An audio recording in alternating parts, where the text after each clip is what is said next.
now. Okay. Okay, so that's step one. And then I'm going to start trying my live stream. Now, I've been practicing this for an hour, so we hope it works.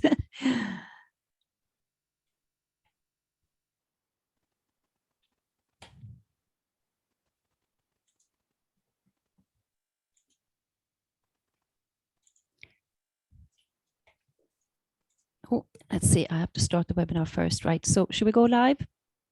Yes, ready to go when you are. Ready to go. Okay, I'll start it now.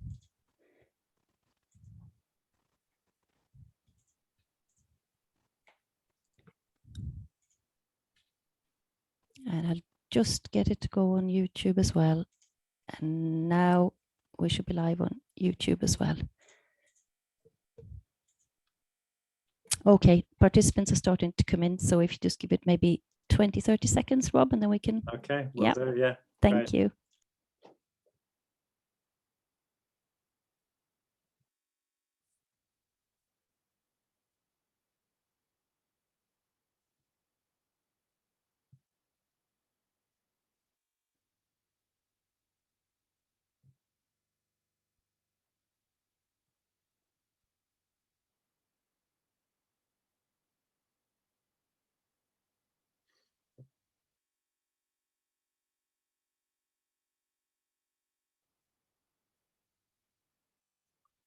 We'll just give it another 30 seconds or so. I can still see participants are coming in. So just give people time to arrive.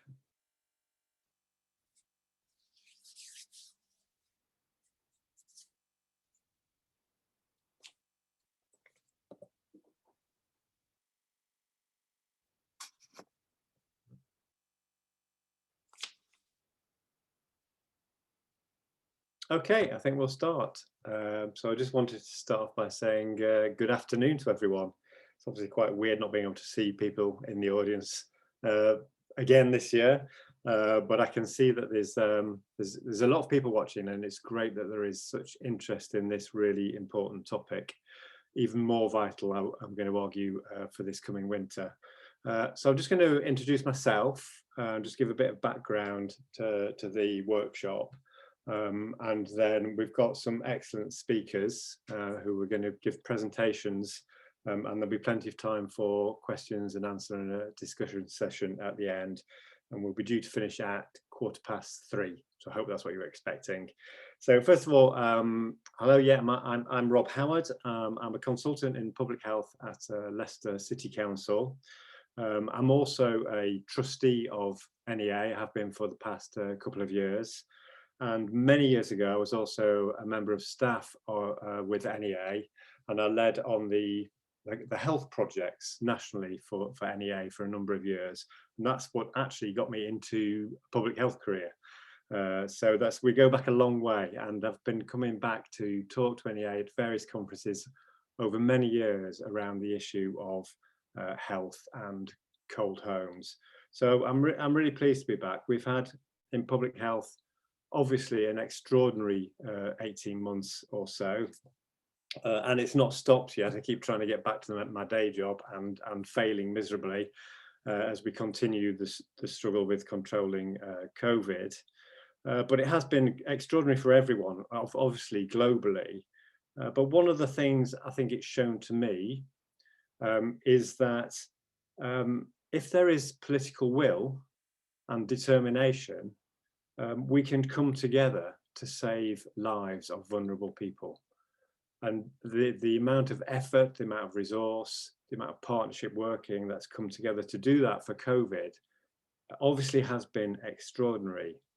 And yet every year, thousands of people die because they're living in cold and damp homes. And every year we struggle to get the political engagement and the resources necessary to deal with what actually is a public health crisis that occurs every winter.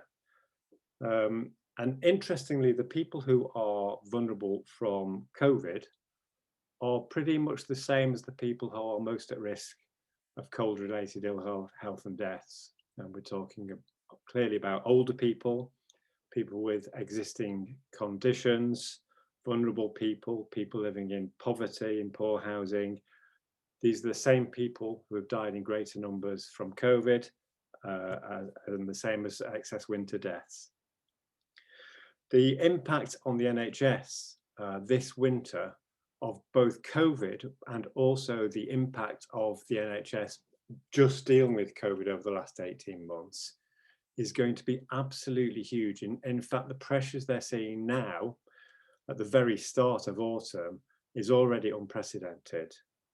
So it's absolutely critical that this winter we not only protect those who are vulnerable from COVID, but also those that are vulnerable from cold homes, not only for the absolute moral purpose of protecting people's lives, but also to stop the NHS getting overwhelmed. So I think this is a message for all of us working national, regional and local level to work with the NHS and colleagues to see how we can work in partnership to protect people from the effects of cold and damp homes. That's hopefully just set this in context today about this relationship, this long known and quite well understood relationship between cold, damp and health. So we're going to have three excellent speakers, and then there's going to be a chance for you as you're going along or at the end to ask questions in the Q&A box that you'll have access to, and we'll have plenty of time to have a discussion around that at the end.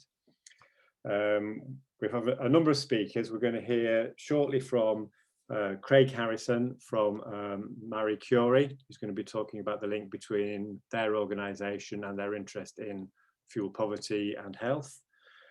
We have Lottie Moore from the Public Policy Projects, or PPP. And first of all, I'd like to hand over to Henry Smith from the Centre for Ageing Better. So over to you, Henry. Thanks a lot, Rob. Just wait for the slides to load. Thank you. So I'm delighted to be speaking to you all today. We are the Centre for Ageing Better, funded by the National Lottery Community Fund. We are one of the government's What Works centres, so grounded in evidence of people's lived experience. My name is Henry Smith. I lead on our work on housing. We have 4 priority goals on housing, health, fulfilling work, and connected communities. We've chosen these 4 areas because we believe those are the ones that matter the most to people, make the biggest difference to people enjoying a good later life. Next slide, please, Matthew. So I'm going to talk to you today about the outcomes of the Good Home Inquiry, which is an inquiry that was supported by the Centre for Ageing Better, an independent panel chaired by David Orr, the former Chief Executive of the National Housing Federation, Vidya Alexon from Power to Change, Lord Victor Adbawali, and Pat Ritchie, the Chief Executive of Newcastle City Council. And the inquiry looks particularly at the problem that our poor quality existing housing represents, the reason for these and the solutions. We were really clear early on that we didn't want this to be like many inquiries which produce a fantastic list of recommendations based on very sound evidence, but then get put on a shelf and not taken into practice. We wanted this to be as action orientated as possible through delivering change with our partners as we went along. Next slide, please. So why the Good Home Inquiry? So around 10 million people live in homes that fail the government's decency standard, which is a shocking statistic. And these homes represent a serious threat to their health and safety. The majority of these homes are lived in by homeowners, but the large proportion by tenure is in the private rented sector. This is a particular interest to us as an organisation because over 4 million of these 4 million homes, almost half are lived in by somebody over the age of 55. In fact, the older you get, the more likely you are to live in one of these homes that fail the decency standard. However, the inquiry looks at homes lived in by people of all ages, the reason being that none of us know for sure which homes we'll be living in 10, 20, 30 years' time. So we believe we need to raise the standard of all of our homes, and building on what Rob mentioned in his introduction about making this crucial link between housing and health conditions, and not least the huge impact that poor quality housing has on our NHS, £1.4 billion a year, which is again really shocking. So what we want to do through this inquiry was to really get to the heart of what a good home means to people, moving beyond this rather crude term of non-decency that the government uses. We know we're not going to get all homes up to this good home standard, this ideal standard that we want for every home. But in order to improve our housing stock, we need to know at a baseline level what a good home looks like. Next slide, please. So why a good home inquiry now? Well, COVID, as Rob's saying, has exposed and exacerbated the housing-related health inequalities that we have in this country. And in reality, being told to stay at home during the pandemic has led to people being more exposed to the health impacts of poor quality housing, such as increased exposure to mold and damp. The second reason is demographic change. So we need to make sure all of our homes are fit for purpose. 1 in 4 of us will be aged over 65 by 2041. So we're undergoing this big change as a society, which is, of course, something to be celebrated. But at the moment, far too many people are living in later life in homes that pose a serious threat to their health and safety. And then the third reason is around climate change and the need to decarbonise very rapidly to meet the net zero commitments of the government by 2050. We have to look at improving our homes and improving energy efficiency and opportunities to install heat pumps as well. Next slide, please. So we ran the inquiry according to 4 themes, which are health, energy efficiency, finance, and digital connectivity. We held a series of public webinars, engaged with key stakeholders. We had lived experience as being a crucial part of the research, so understanding the challenges and barriers that people face to improving their homes. And we've also used this test and learn approach with our strategic partners, who are Lincolnshire County Council, Greater Manchester Combined Authority, and Leeds City Council, and using all of that work to implement and influence the work of government. Next slide, please. So I'm just going to say a bit about the underpinning research which we commissioned as part of the inquiry. The first piece was a literature review of the links between homes, health, and COVID that we commissioned the King's Fund to do. And this found that COVID has exacerbated inequalities. We've found out that people who live in poor quality housing were more likely to suffer from the serious implications from COVID due to 2 reasons. First, because of that increased exposure to poor quality housing and respiratory issues that they have. And the second, the likelihood of people living in overcrowded homes and increasing the transmission of COVID. Some of the statistics that we found during the literature review includes that 1 in 5 excess deaths during winter are attributable to cold homes. For every £1 that's spent on home improvement services to reduce falls can lead to savings of £7.50 to the healthcare sector. And every £1 that's spent on improving warmth in homes occupied by vulnerable households can result in £4 worth of health benefits. So there's this clear economic as well as individual case for us improving our existing housing stock. Second bit of research was with Ipsos Mori, which is about the challenges and barriers that people face to improving their homes. We found as one of the major findings that people often don't make the connection between the quality of their housing and their health conditions. They also don't trust tradespeople on the whole. They rely more on advice from friends and family for support. And they don't know where to go to for information and advice to improve their homes. The next bit of work we did was a poll, which found that finance is the biggest barrier to people improving their homes, access to finance, the fact that many major lenders don't offer small loans. The interest rates are often far too high and people worry about financial security and the impacts in their later life if they make a decision to invest in their homes. The next bit of work was with the Centre for Collaborative Housing Excellence, which was a policy review looking at past successes and failures in government policy and the impacts of present policies. And the main finding for this was that we've had underinvestment in the last couple of decades, which has led to a serious set of issues with our existing housing stock. And the work came up with a series of policy interventions, including home MOT, government-backed loans, and the idea of a good home agency, which is a kind of a home improvement plus approach. We see that there are many home improvement agencies that operate very effectively across the country, but it's very much a postcode lottery. So in many areas, they don't have this access to local information and advice and trusted tradespeople. So we want to see a much better network of these across the country. And then finally, with Britain Thinks, which were a series of public dialogues testing out some of these policies and getting the public's reaction to them. The reports are available for all of these and happy to circulate them afterwards. Next slide, please. So our key findings from the inquiry have been that we don't have ownership of this problem of our existing homes at a national level.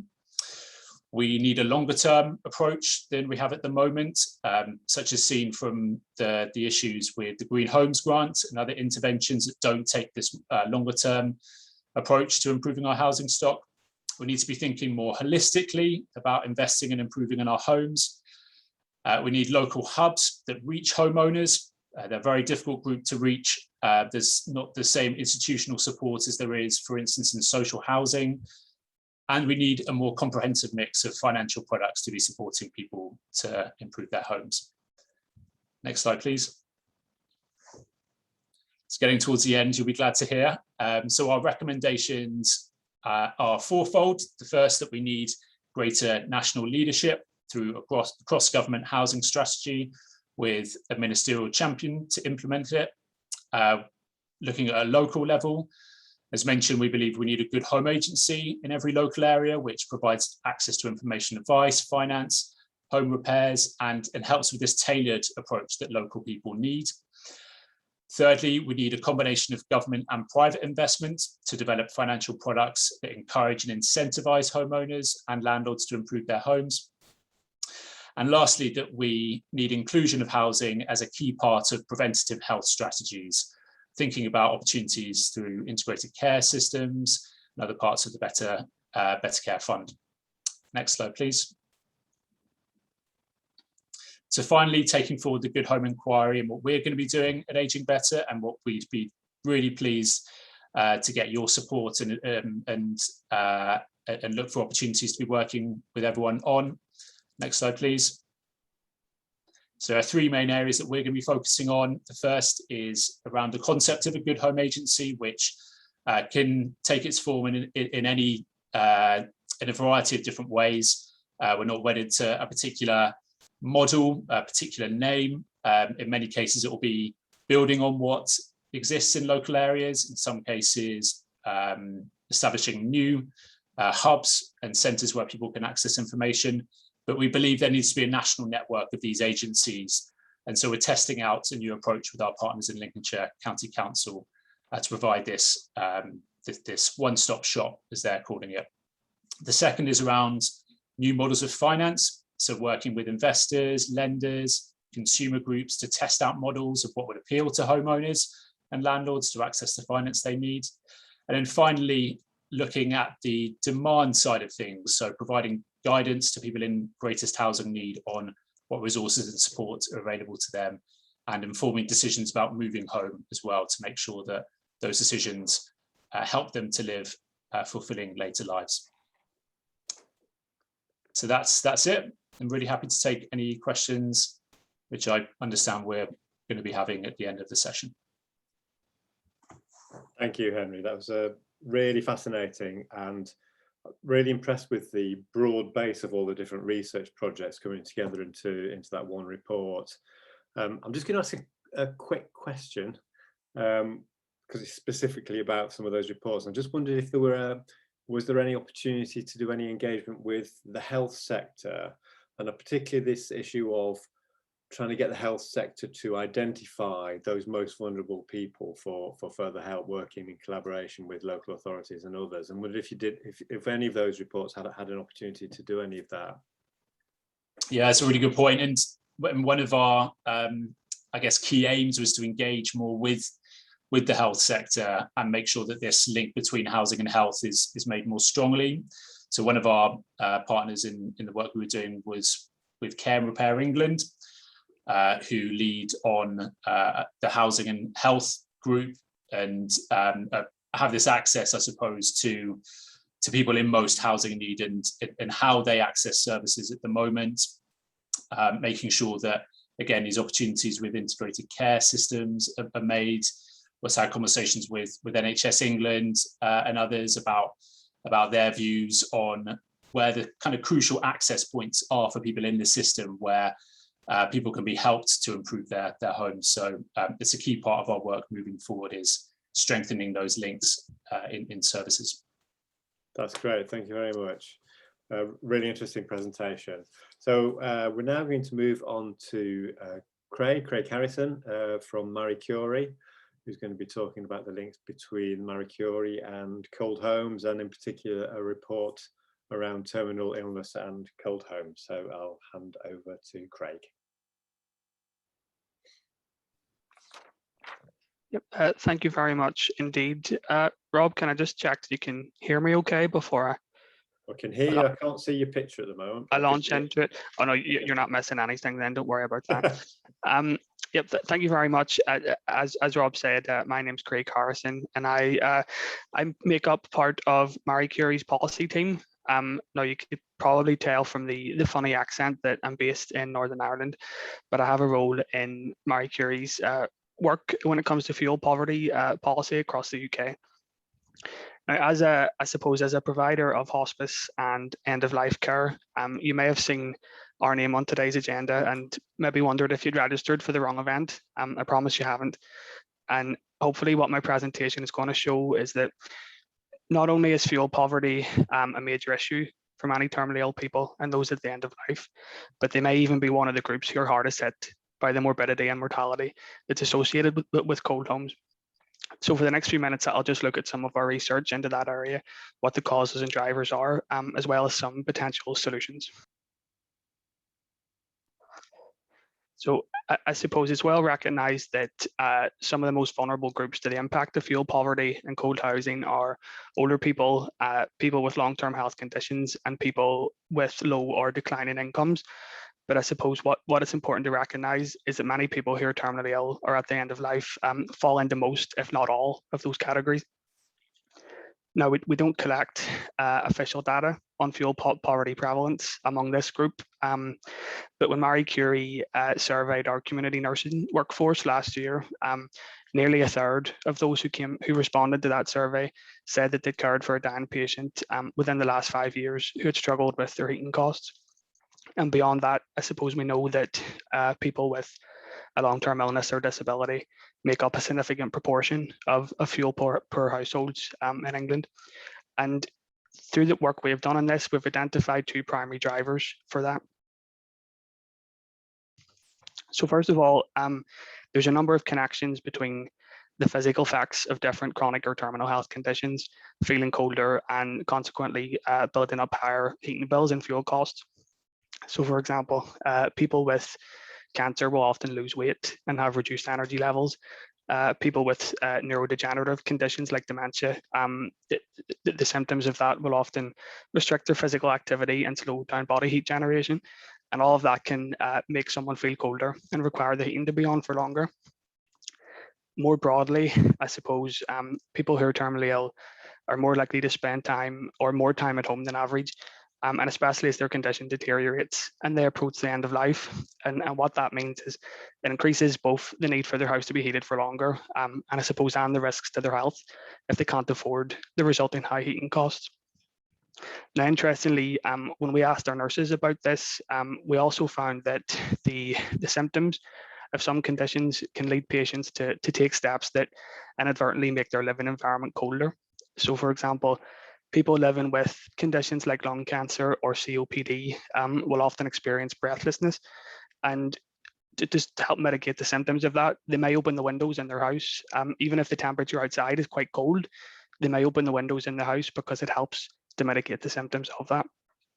And the impact that all this can have on a dying person's fuel costs can be absolutely massive. So for example, people with cancer were estimated to have spent nearly £16 million a year more on energy bills between 2014 and 2016. And other research into people with motor neuron disease found that their average energy bills nearly doubled after their diagnosis.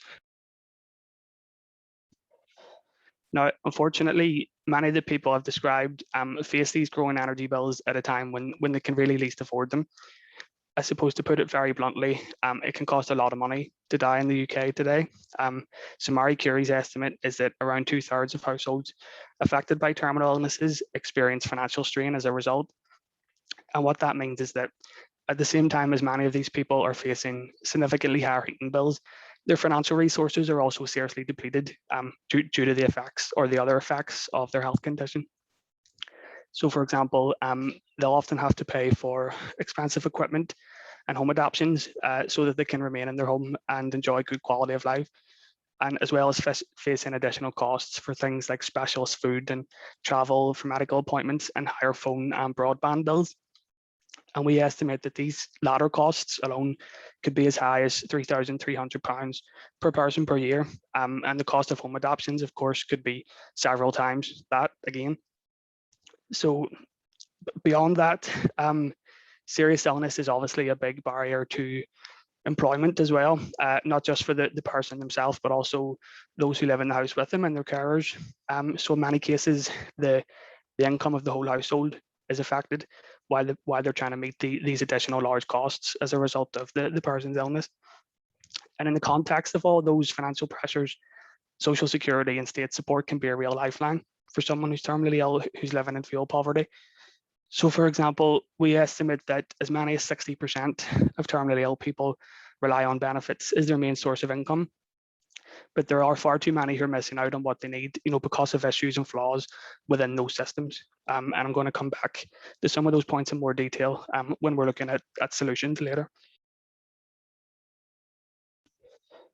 But these drivers, unfortunately, combine to create what Marie Curie refers to as the vicious cycle of fuel poverty and terminal illness.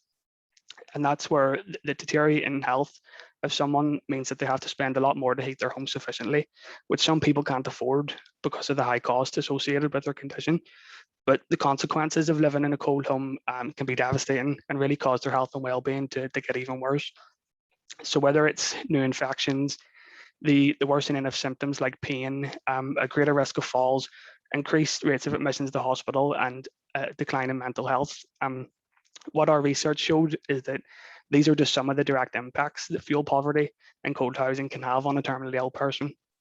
And I suppose that's, oh dear, what have I done? There we go. That's made all the worse by the fact that their health is already declining. So if something like an infection could have maybe only a minor impact on an otherwise healthy person, the impact can be really devastating if you're already dying and coming towards the end of life. I suppose, and in the worst cases, the impact can even be fatal. So when I mentioned that nursing survey a moment ago, nearly a fifth of the nurses who told our survey that they cared for a patient in fuel poverty believed that it hastened their deterioration. And that's very much borne out if you look at the wider excess winter deaths data. So there's just a few examples here, but to look at the dementia statistics, since 2010, between 5,400 and 16,100 excess winter deaths from dementia can be attributed to cold housing in England, depending on whether you use the 10% or the 30% calculation. And that's actually, regardless of which one you use, that represents a 142% increase since 2001. And the numbers for respiratory disease deaths during winter are similarly very scary. So I suppose on the whole, terminally ill people may not only be more susceptible to fuel poverty than many other groups, but they're also at a much greater risk from the health consequences that's associated with it. So what can we do to tackle this? There aren't any silver bullets, unfortunately, but we would put forward a few different suggestions and ideas to try and tackle fuel poverty and make energy bills more affordable for people at the end of life. I don't think there's anywhere else to start other than with financial support.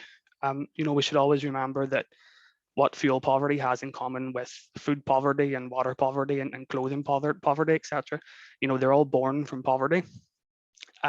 So to start with, we need to see major changes to the social security system so that we can help provide down people with the financial support they need for things like their energy bills.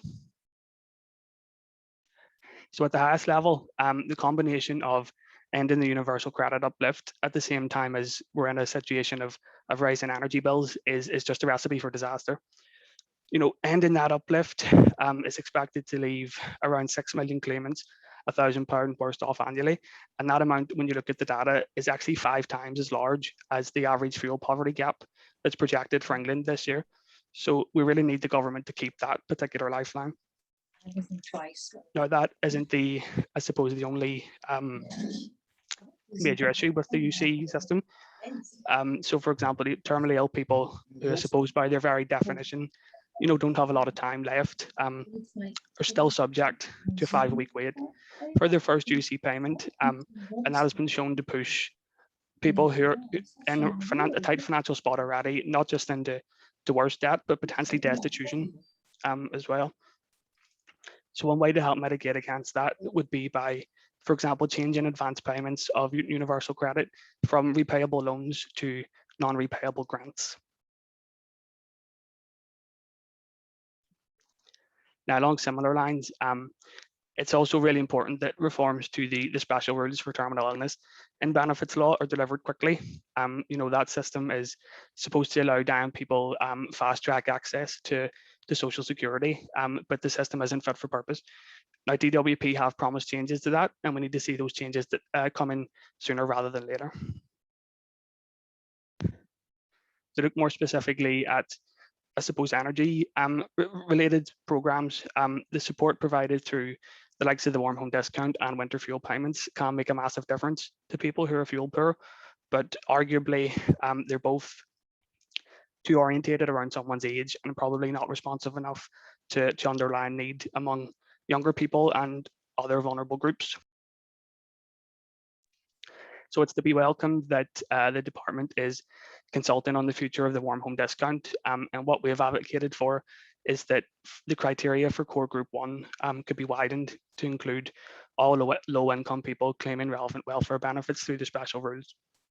And similarly, a new vulnerability component could be added to the eligibility criteria for winter fuel payments, so that people who are non-pensioners can benefit from the support that it provides.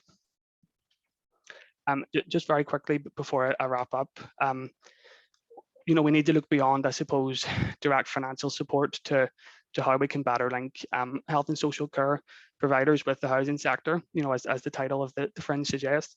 And I suppose the good news is that we already have a head start on one of these. That comes in the form of NICE guideline NG6, which I'm sure everyone's familiar with already, but it relates to excess winter deaths and the health impacts of cold housing. And in the context of what we're discussing today, recommendation 2 is especially important because it recommends that health and wellbeing boards provide tailored solutions to fuel poor households via a single point of contact health and housing referral service. So that's a great recommendation, but the problem is it isn't being implemented universally. So last year, Marie Curie sent a series of FOI requests to all health and wellbeing boards in England, and among those that provided information back, less than 60% said that a single point of contact service or something similar was in place in their locality. Now, that delivery rate has improved over the years, but it still isn't universal, so we need to see that universal implementation. And just finally, we also think there's work to be done when it comes to meter switching. So earlier this year, the IPPG on terminal illness in Westminster carried out an inquiry into housing and fuel poverty among people at the end of life, and it found that many people in that situation may struggle to switch from the more expensive prepayment meters to the cheaper credit or smart meters because of issues like the requirement for debt to be settled or the requirement for a credit check. So we think we need greater flexibility, I suppose, in compassion within that system. As I hope I've demonstrated, a lot of terminally ill people find themselves in quite a tight financial spot, through no fault of their own. No one chooses to face those high extra costs. So we need more flexibility and a recognition of those factors to help prioritize people who are at the end of life for meter switching. I'll just leave it there, I suppose, just with a final comment that, the measures I've outlined will cost time and they will cost money. But I suppose we have to ask ourselves, are we willing to put up with a terminally ill person being robbed of a good quality of life or being denied, precious days and weeks that they could have with their loved ones because their energy costs are unaffordable? That's the reality facing some terminally ill people today. And I'm sure everyone would agree that that's simply unacceptable. So thank you very much. I'll leave it there, Rob. That's brilliant. Thanks ever so much, Craig. I mean, that's really, it's quite emotional, really, and particularly if people got a chance to read some of the quotes from some of the people that you talked to.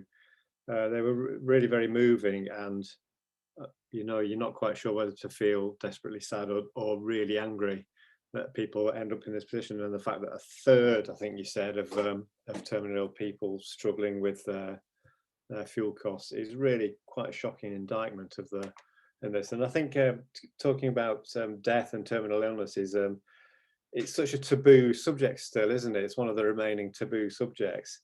But we're all going to die. We're all going to, we're all going to be there at some point. And the thought of being there and still struggling with, the basic necessities of life is just really, really shocking. So thank you for highlighting that for those research, but also for them.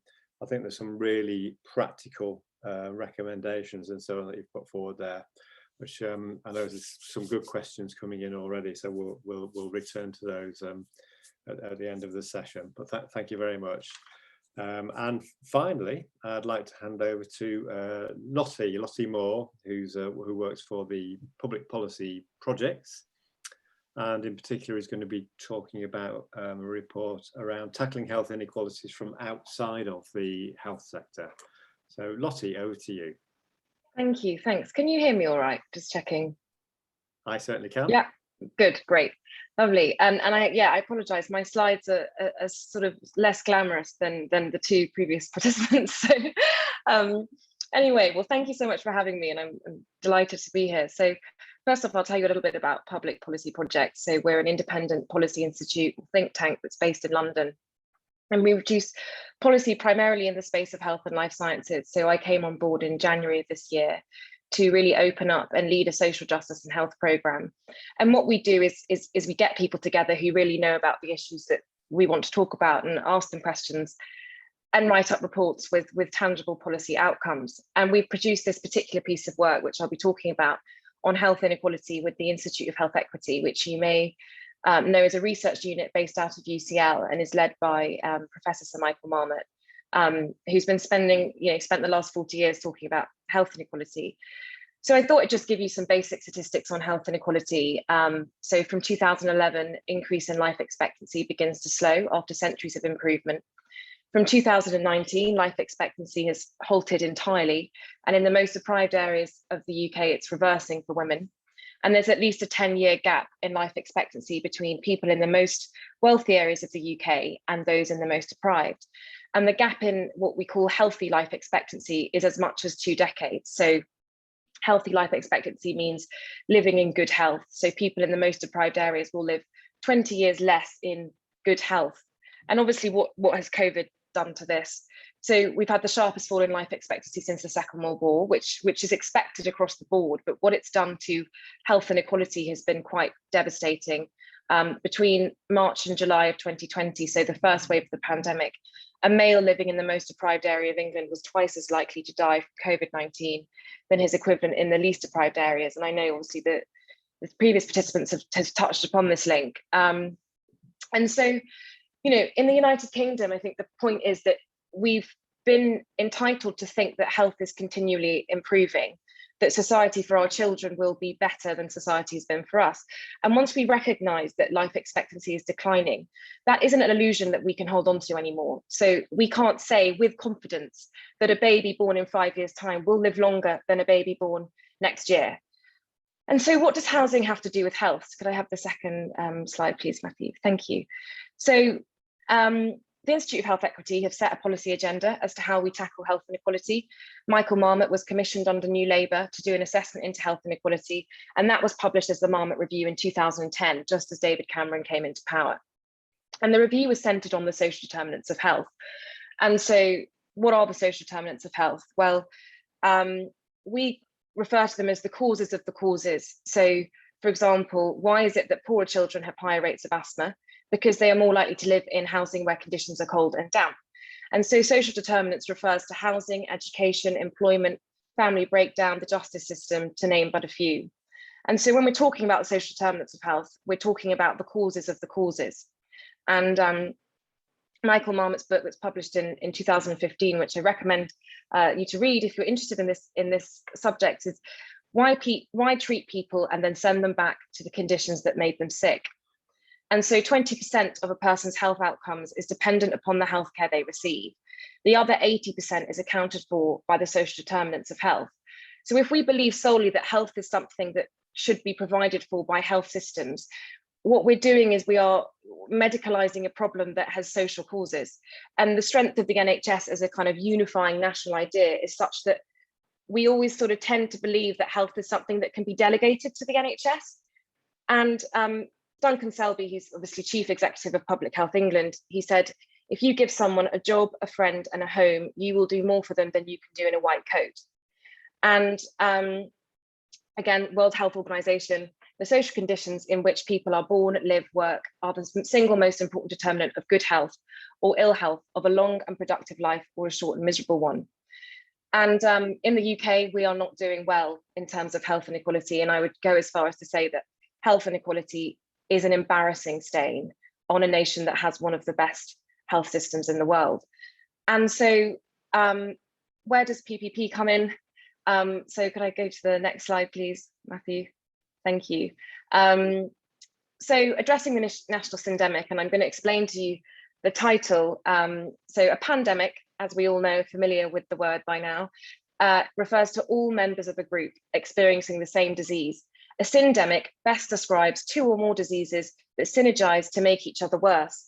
And the diseases of discrimination and disadvantage within health existed long before the coronavirus. And yet the pandemic has exacerbated health inequality to such an extent, which is why we called the report Addressing the National Syndemic.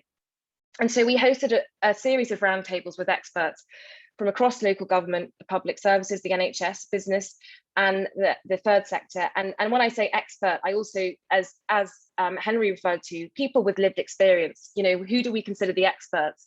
People that are sat like us in you know, ivory towers, or do we consider the experts the people that know about poverty because they're living with it every single day of their lives?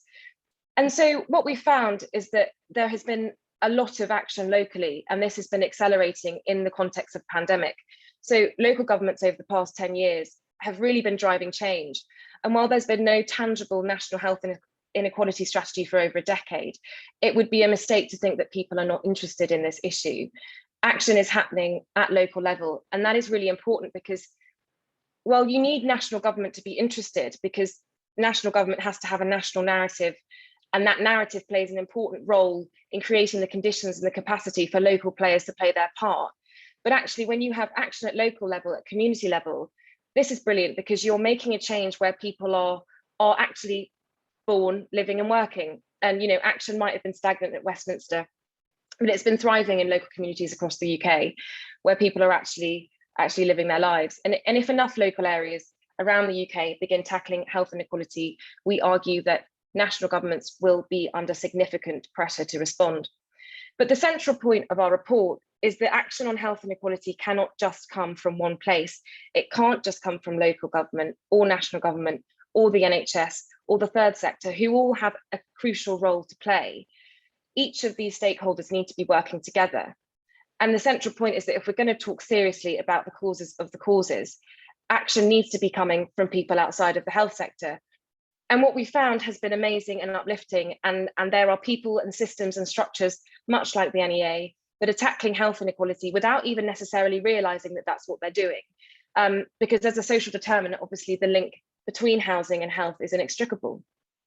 And so we're arguing that the best way to tackle health inequality is to take a cross-sectoral approach. Local governments working with public services, businesses in the third sector, and community voices have to be at the centre of that. And so I'm just going to briefly go into the kind of role that each sector we suggest each sector should play.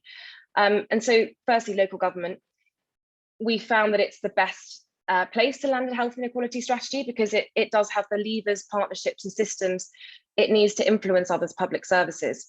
And the strength of local government is really in the local bit, in that, you know, they know the lay of the land better than anyone else does. So what will work in London will not work in rural Cornwall. What will work in one London borough won't work in another. But the key is that you've got the right people in the room to know that. And Wigan and Gateshead are two brilliant examples of this. Both of those places have reversed declining life expectancy over the past 5 to 10 years. And they've done that at a time of unprecedented cuts to their funding. In terms of other public services, you know, we actually had teachers and policemen and nurses coming to our roundtables. You know, you need people, basically, any organisation that interacts with the general population should have an interest in their health. And it's not simply a case of different health sectors building health services into what they're doing. It's recognising that health has very little to do with health in and of itself and much more to do with wider social, economic, environmental factors. And I think the key message has got to be that health inequalities are damaging for everyone. Health inequality should be embedded in any public service strategy because inevitably that public service will impact health in some way. And again, with the NHS, the core mission of the NHS is to deliver healthcare to populations, including those that are undeserved. It is not clear that it is the mission of the NHS to tackle the social determinants of health. And I think, as I said earlier, in the UK, we have the NHS as this kind of unifying national idea. When the NHS intervenes in a local community, it tends to do so with substantial more resource than other public services. And one of the consequences of that is that the importance of individual places can be undervalued.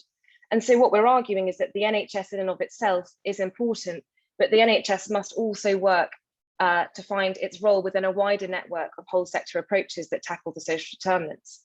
And it shouldn't be assumed that just because the NHS is involved in this partnership and we're talking about health inequality, the NHS should lead this network. Rather, the NHS needs to become more aware of partnerships. And really then we've got the third sector. So we found that the third sector often works to support those that are most excluded and at risk of poor health, as well as having long-standing relationships with the local communities. So support and advocacy on behalf of communities is essential to improve health, even when the focus isn't on health itself. And despite the positive context, collaboration between the third sector and other sectors has been limited by lack of capacity and kind of funding issues. Despite these constraints, there is a wealth of evidence to suggest that successful action to reduce health inequalities is there by the third sector. And again, really important in terms of co-producing services. And finally, the business sector. The private sector has become more interested in health inequality as a result of the pandemic. Over 80% of people who are employed in the UK are employed in the private sector. And to suggest then it is the role of the public sector to look after those individuals is entirely false. There is a great potential for businesses in the UK. There is millions of pounds worth of corporate social responsibility that currently is untapped. And in many cases, what we found is the private sector is looking for direction. They just don't know where to begin. And so, yeah, that's our health inequality report that we're launching with Michael Marmot on Monday at the Conservative Party conference. So I'd love to share it with you all, and thank you very much. Thank you so much, Lottie. That was absolutely fascinating. I'm sure a career in public health awaits you. But that's, yeah, really fascinating. I mean, particularly the analysis around the changes in life expectancy. my concern about that is that it'd be very easy to use COVID as an excuse for that. But actually, the life expectancy had already started stalling before COVID hit. So back in 2019, it was pretty much stalled, particularly for females, and in many poorer areas had already started reducing after getting on for 10 years of austerity, and therefore those changes to those social and wider determinants of health had already kicked in, and they were having that fairly dramatic impact on life expectancy that we haven't seen for decades. And that's really quite stark, and I think it's we need to make sure that it's not, obviously COVID's had this massive impact, but it's not only COVID that's making that difference. But that was really fascinating. I was quite jealous of you working with Michael Marmot, who's clearly obviously a public health hero to us all as well. Thank you to all the speakers. That was absolutely brilliant, and really quite a kind of wide range of different issues that you've investigated and explored with us today as well. We have quite a few different questions coming in, so I'm going to start going through those. I don't know if we'll get through all of them, but I'll start with a question which I think it was aimed at Henry, but it's probably relevant to everyone really, which was, of the research that you've been doing, have you uncovered any evidence or good practice examples around joint working across health and housing sectors to enable the implementation of the NICE guidance on cold homes? So I'll start off with Henry, I think, as you started first, and it was aimed at you. Yeah, so there's one really inspiring example that we learned about, which is, I think, building on what Lottie's just mentioned about engaging with organisations locally who you wouldn't think typically as being responsible or engaged in the health sector.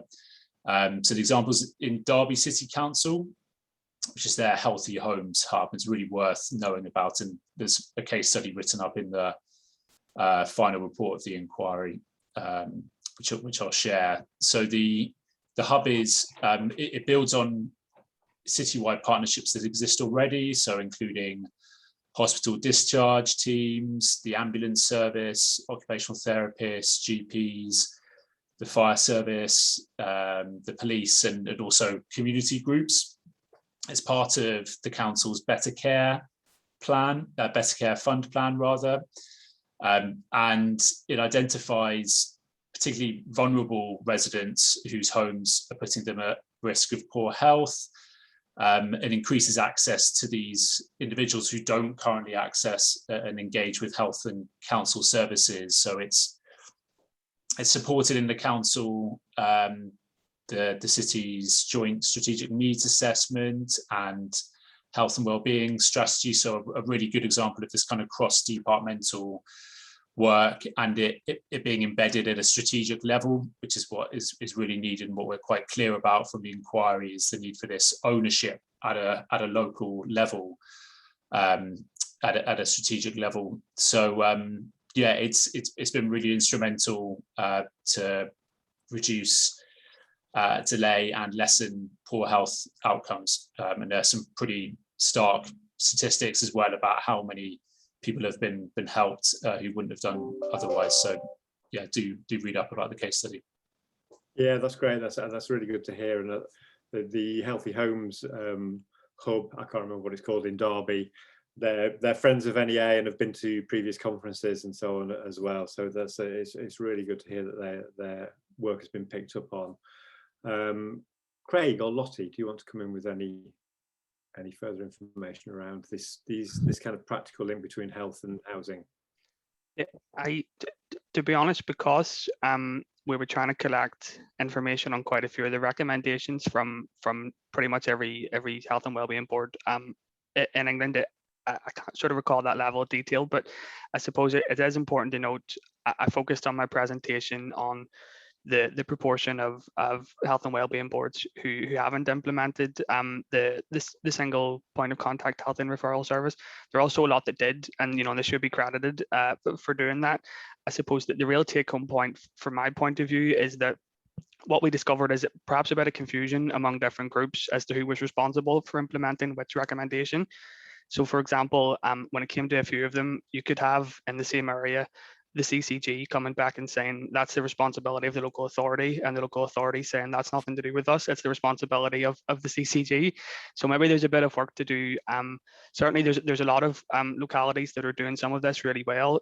Clearly there's a lot of progress still to be made, and maybe we can help to do that with perhaps a bit more communication and a bit of more clarity among those different actors as far as who is responsible for what is concerned.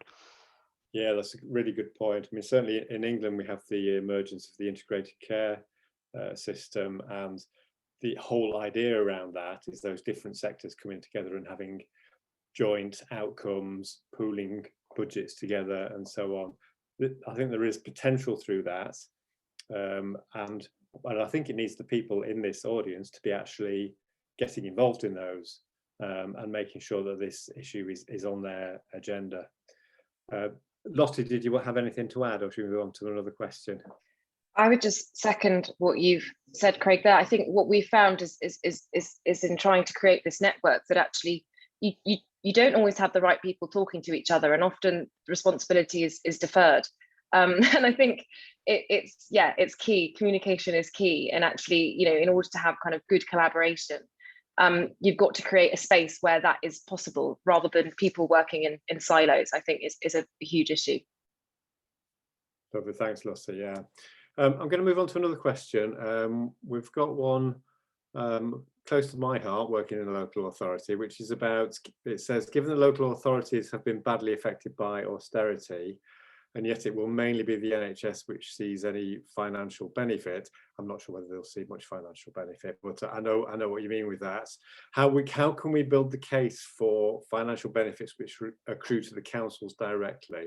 So I think the general question is, what tends to happen is the NHS is untouchable in terms of budgets. Whether it gets enough is a different question. Local authorities are an easy target, and yet local authorities in the voluntary sector are the ones that have that ability to influence and work on those wider and social determinants of health. So I guess it's what messages, and I'll start with you, Lottie, as you're on the screen. Start with you about thinking from your work, from the examples that you saw. I think you mentioned, was it Wigan that you mentioned about the areas that managed to improve life expectancy? What do you think the key messages are from those examples around how to make this go up the political agenda and actually direct resources at it? Yeah, no, I think it's interesting because, as I said, the councils that we've worked with reduced health inequality at a time when they've never had so little funding. And there's a brilliant analysis of the Wigan deal, what was known as in Wigan called the Wigan deal by the King's Fund, and I'd really recommend you to read it. And it outlines really, I can find a link to it, but outlines sort of brilliant recommendations analysing what they did and why it worked and how it worked. But basically, what Wigan did is they called it a community deal, a kind of deal between businesses, the local authorities, public services, and everyone was encouraged to be part of the deal. And really, it was a commitment to reducing inequality despite these public funding cuts. And I think good leadership, charismatic leadership, is a real key. Local authority charismatic leadership, being able to say in a room where you're not necessarily wanted, where a public health person is not necessarily, what are you doing here, that actually, everyone should be caring about health inequality. I think that's the message. But I agree with the sentiment of what you're saying. It's not easy. Henry, did you want to come in on that point? No, I think just to, firstly agree with what Lottie's saying about the difficulty of achieving that kind of local buy-in and the importance of leadership. I think for us it is about delivering on other priorities as well and taking this holistic approach. So thinking about the decarbonisation agenda and the number of councils who have declared climate emergencies. Many of them have set really ambitious targets much earlier than government for improving their housing stock. And so, that is a huge opportunity, I think, when you're decarbonising housing, to also go in and make many other changes addressing hazards that people have in their homes. So yeah, it needs that holistic approach. It needs to be thinking about, what are the objectives across different departments, and how can you be meeting those? And the financial bit is tricky, but I think it sort of gets to the heart about making services more efficient, and using the resource constraints at the council to really kind of push that message forward. Thank you. Craig, did you have anything to add to that? If not, I've got another specific question for you. Oh, yeah, sure. Far ahead with that, then. That's someone's just asked about whether they are able to link in with the local Marie Curie teams to offer support from the local care system. Do you have local reps and teams that people can link with? So I'm not 100% sure I understand the question, but certainly, the Marie Curie community nursing workforce is that's where they are. They're out there on the ground, and obviously we have bases in 9 hospices across the UK as well. So certainly, we try our best to link in with other services. There's definitely more work to be done, and I think maybe even within our own organisation, a growing recognition of the impact that some of this sort of stuff can have. And I suppose the easiest way to describe it is, when we think about someone coming towards the end of life and what shapes their end of life experience, the best doctors and nurses in the world can't make up for the fact that you can't afford to heat your home or you can't afford to put food on the table. They're all so interconnected. So there certainly is an awful lot more work to be done, I think, to link those various different bits of the system. And I suppose that's, that is the topic that we're here to discuss today. Yeah, I think people would. I mean, is there a website where people can get hold of local representations of the organisation? I think that was the question. Oh, sure. Sorry, yes, I've completely misunderstood that. No worries. I suppose it would depend on where they're coming from. If it's from health and social care professionals, certainly, they can link in via hospices and our telephone referral services. There was just one from me as well while you're on, which was. You talked a lot about in some of the recommendations around, quite a wide range of things. I wondered if you came across any examples where actual improvements to heating and insulation measures were prioritised for people who were terminally ill, and whether that should be a recommendation. Yeah, I know it's quite tricky because if it's disruptive and so on, that might be not what people want, but it's an opportunity maybe. Well, certainly, and I think this is one of the points you touched on in your opening remarks, and it almost links back to one of the previous questions about the financial impact. I really don't think we're doing enough to raise awareness of just how much it costs, whether it's local government or national government. The health impacts of this and the cost of that is absolutely huge, whether that's, increased use of GPs or hospital admissions and that sort of thing. I couldn't touch on a specific example to mind at the moment, but it's maybe a good opportunity actually that to mention that Marie Curie and NEA are hoping to do a further piece of research together over the next 6 months, looking at more specifically how those recommendations and the NICE guidance are being implemented for people at the end of life and what the sort of impact of that has been. And I will be quite confident that if we can get that project off the ground, there would certainly be a lot of good practice examples that sort of come to light under that microscope. Fantastic, thanks very much. That did answer that question. That's great.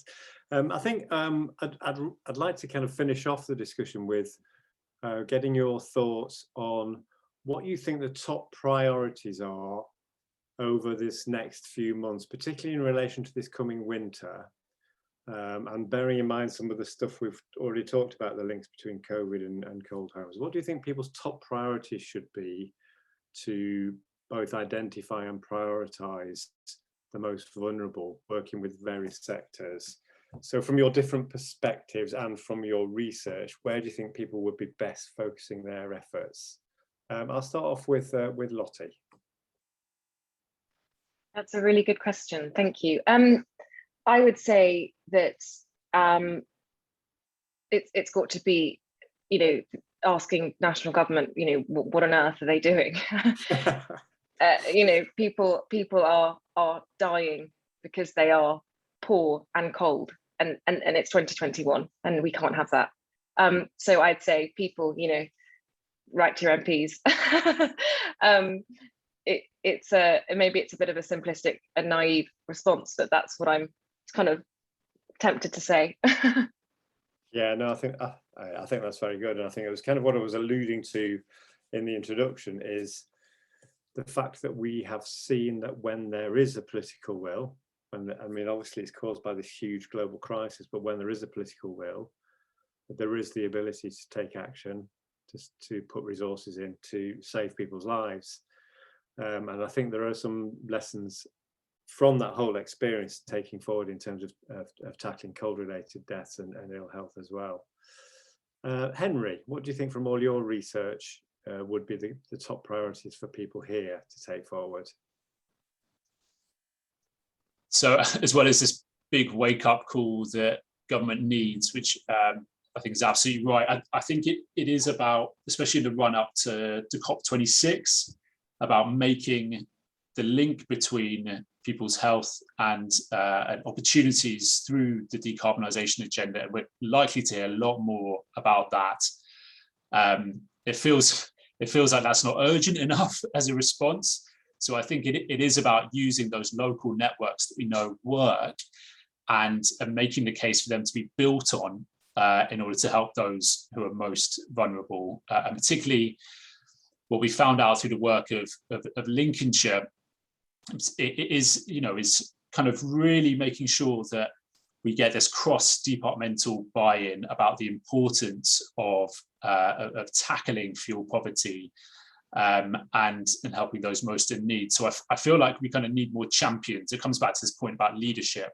We need more champions for this case at a local and regional level to be really pushing the agenda. Thanks, Henry. So it's not one answer, it's about 4 or 5, but that's all right. That's fine. Craig, final word on this to you. I think I would just stick to a theme that I mentioned during the presentation. When it comes to that NICE guidance, not just the recommendation I focused on in terms of single point of contact services. There's an awful lot of stuff about what health and social care professionals should be doing, during the hospital discharge process, for example, during the discharge assessment process. There's a recommendation there about annual checkups on patients who have been discharged to check on things like their heating requirements and the standard of their home.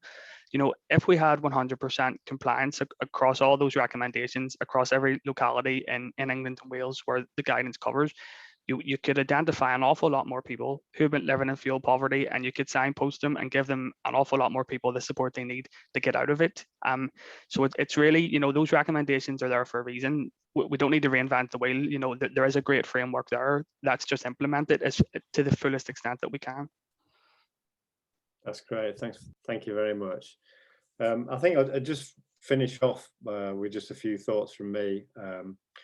In particular around urging people to, when they're thinking about what they can do next, because sometimes it can be quite frustrating, and you can get little small projects which get off the ground linking in with health, and then it doesn't get sustained and so on. I think we do have to reflect, though, that each of us can make a difference, and working together in our own individual way may be quite small in scope, but when we all come together, we do make a big difference to this topic.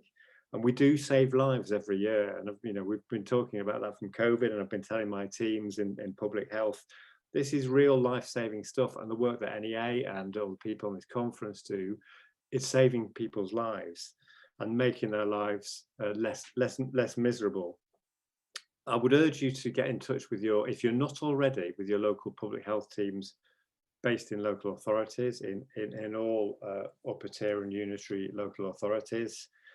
And work with them, and they have lots of different skills and knowledge that they can help you with, not just in terms of data, but also in terms of links to wider partners. It's going to be interesting nationally, and I'll be working with NEA nationally to link in with the new public health structures of the UK Health Security Agency and the various bodies that are being established in relation to that. Get this on the agenda as early as possible, so that we can make sure that those links in public health terms are made as early as possible. And then also the work that we can all do locally. We mentioned earlier on about integrated care systems. This is really, really important topic, an important way locally. And it might seem a bit of a mystery to a lot of people. And there's lots of talking shops and lots of discussions, but it's a real opportunity to build together those links between local authorities, between CCGs, between hospitals, between primary care, to think about what health outcomes together can be achieved and how we can really shift those pathways of care to put prevention right at the heart of it. We can all have a role in that. So I think the perspective I'd take is how can you go along and support that and help those organizations to do the right thing rather than what can we get out of them. And then there's I'm sure in most of them there would be an open door, you know, and a seat at the table to be able to help support those and help support those place-based initiatives under the integrated care systems. That's been a really, really fascinating discussion. Thoroughly enjoyed it. I've learned a lot myself, and I hope people listening have got a lot out of that as well. So I just wanted to finish off by really thanking all the speakers and the organisers, and a real hope that next year we can get together in person and then continue the discussions in the bar with NEA afterwards. But for this year, that'll have to do that. So, and it's been really fantastic. And I can see there's still 109 people participating and watching this. So thank you to all of you for taking part and for posing questions and so on. And then just a reminder that tomorrow there will be an early morning session at 9:15 and the main plenary at 10 o'clock. Please come back. It's going to be another full and hopefully really productive day. But thank you to you all.